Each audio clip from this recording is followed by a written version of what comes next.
Alright guys, the time is now for another entry in our Community Cast series. In this match, we're going to have a showdown between Reginald Puggington, who's going to be leading the bestial forces of the Beastmen, and Vicious Satsuma, who's going to be leading the Greenskin Wa. So without further ado, let's jump right into this match and have some fun. So for the Beastmen, it looks like they do have a fairly substantial vanguard of the Goreherds with shields. And I actually like this tactic against the Greenskins quite a bit because more often than not, Greenskins are going to be bringing Wolf Rider Archers, Death's Creepers, Morgubs, Mangy Marauders, kind of all those really quick harass units. They're going to be going after your Minotaurs and your Centaurs and the more squishy parts of your army. So if you are going to be using Minotaurs, like in the case of this Beastman army, I think this Vanguard is quite a good idea because look at the buffer it creates. If the Goblin Wolf Riders want to start harassing the Minotaurs before the main fighting happens, they're going to have to go all the way up and around, and by that time the frontline fighting is going to be underway, or they can push up and through, at which point they're going to pretty much be roadblocked by the Goreherds or the Centaurs here. So a very, very cool tactic with this Goreherd Vanguard. On top of that, Goreherds are pretty good against Greenskin infantry. They will be able to beat Orc Boys and Goblins and will probably trade relatively evenly with Savage Orcs. Of course, Black Orcs and Big Uns will probably smash them, but for the most part, they're pretty cost effective. In the back line for the Beastmen, two groups of Centaurs, or I think there's actually three in total. So he has one here, one at the back, and one on the far side as well. So Centaurs are a very powerful pick against Greenskins.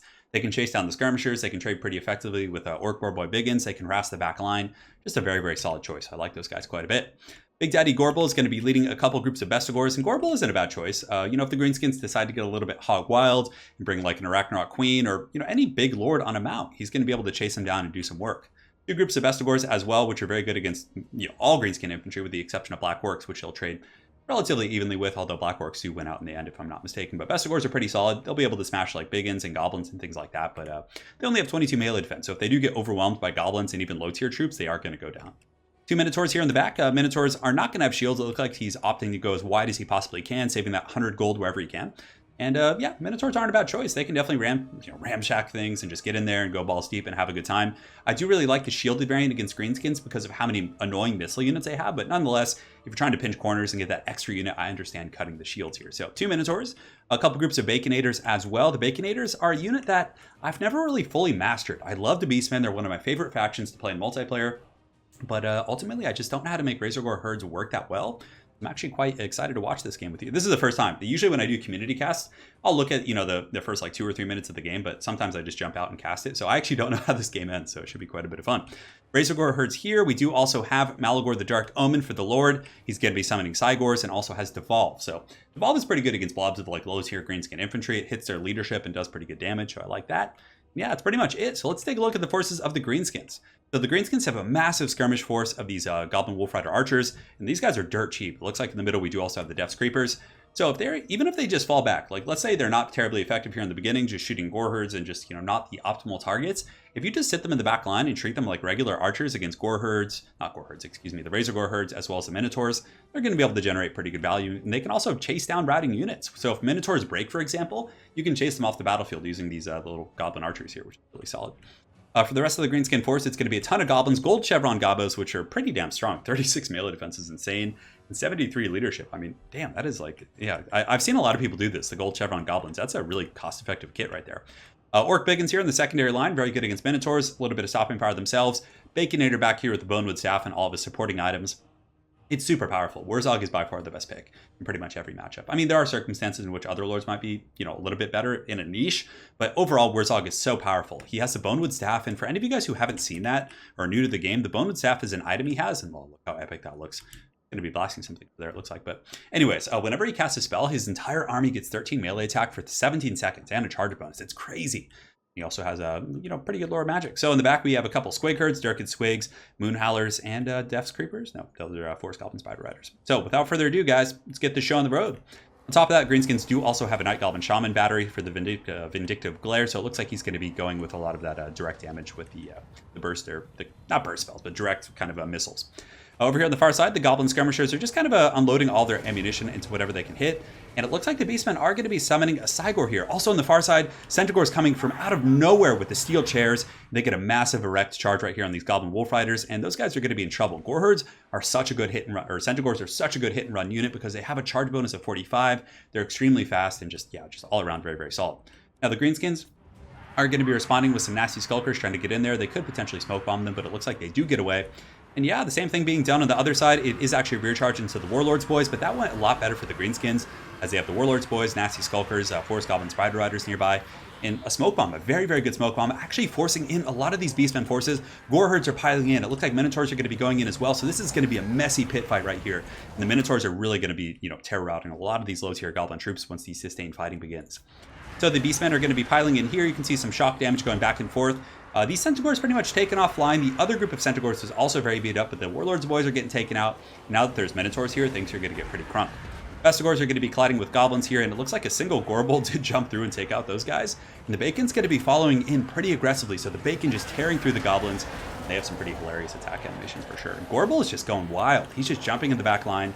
Definitely needs to be careful that he doesn't get pinned down and swarmed. In the meantime, the Baconator in the back is going to be popping the wah, giving the entire Greenskin force just substantial combat stats. You can see here it's going to be 20 melee attack, which actually did get nerfed. I believe it was 24 or 26 relatively recently. So let's go ahead and take an overarching look here at the battlefield and take a look at what's going on here. So you can see there's a massive Beastmen blob, Minotaurs and Centaurs, and it looks like the Greenskins are in a bit of a pickle here. Nasty Skulkers are wavering, and the Y isn't enough to kind of save them from this just onslaught of pressure, and it looks like the Goblin Big Boss is going to be kind of left on his own. Could potentially be surrounded and killed if the Beastmen want to. So the rest of the Beastmen force is just pile driving through the Greenskins. You can see it's pretty much a mass rout, but the Greenskins also have a ton of skirmishers, right? So the Beastmen could potentially get dragged back, dragged into open field, and just kind of picked apart, and also a lot of the Greenskin troops will probably be rallying throughout the course of the battle. Granted, the bounce of power is relatively even, slightly in favor of the Beastmen, but remember, there is a summon Cygor, which is falsely inflating the bounce of power. Over here you can see that Wurzog is going a little bit Mission Impossible on his Baconator, and he does have some Skulkers coming back, 110, which probably routed off instantly or got terror routed, and he also has the 8 peak Loonies who are going to be coming back as well. The back here, Wurzog should be able to win this fight when his Goblins get here, and if you look around the battlefield, you can see the Greenskin skirmishers just kind of shooting in, hitting whatever they can, but Gorble is going to be tossing the salad of this Goblin pretty bad, as this Night Goblin Shaman is being chased off, and I mean, yeah, he's meant against large targets, but the Goblin is a Goblin, so he's not going to have a good time there. I wonder if Skarsnik could probably beat a Gorble. I mean, he has more HP, anti-large, armor-piercing, poison, and some pretty good abilities. But over here, the Goblin Wolf Riders are going to be poking the Gorble a little bit, getting some damage. Same thing going on over here. But for the most part, the Beastmen have claimed dominance over the center of the battlefield here. But looks like they have gotten back to the Cygor. The Centaurs have been forced off, and the Cygor is probably going to be dragged down by the hordes of Goblins. Wurzog dropping a direct missile attack right there on the Cygor. The Gaze and Mork, I think is what that's called. Let's actually go ahead and take a look. I want to make sure I'm getting it right, but it looks like it is going to be the Gaze and Mork. So we actually saw that a couple weeks ago in the ECL tournament we had with Exploding Hamster, who made very good use of the Greenskin missile attacks. Anyways, here you can see the Nasty Skulkers are going to be piling in, and they are able to prison shank the Cygor, who is going to be falling. So down goes the Cygor to the Baconator, and the Goblins must be quite proud of themselves to fell such a beast. So if we take a look at the battlefield, the bounce power is actually going back towards the middle a little bit, as the Greenskins are rallying all across the battlefield. They're rushing back in and definitely starting to put a little bit more pressure on. Also, the Goblin Big Boss was taken out by the Minotaurs and the Vestigors right here. And yeah, it actually turned into a pretty even fight. I mean, the amount of Greenskin skirmishers is going to be really tough to chase down, as most of the Centaurs and the actual mobile units for the Beastmen are offline, right? Baconator, in the meantime, is going to be riding around on his Wild Hog. The Hog isn't the quickest. It only has 62 speed, so the Minotaurs, let's see how fast they are. They got 63, so it's pretty much a wash there. Looks like there's going to be a missile attack going down from Wurzog. It's going to be shooting in at Malagor, and that's a direct hit. Man, that did some really good damage. So the Baconator could definitely do some sniping. And remember, every time he casts, these Night Goblins get a bonus melee attack of 13. They're now up to 45. The Skulkers here are at 58 melee attack. Even the, Skirmisher Cav get that buff, which is pretty crazy for sure.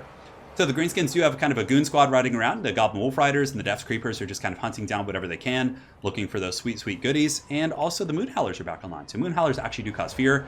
And it looks like Malagor is just kind of just being kited and circle beaten, but it looks like they're going to be going in for an Alpha Strike, trying to take him down. Although I think it was a little bit more optimal to probably shoot him, but if they're just going to be cycle charging, I get that. Also, some Biggins coming back in. It looks like 38 Biggins are going to be going after Malagor, the Turkey Master here. And how is he doing in there? He's actually broken off from that pressure of the Depths Creepers.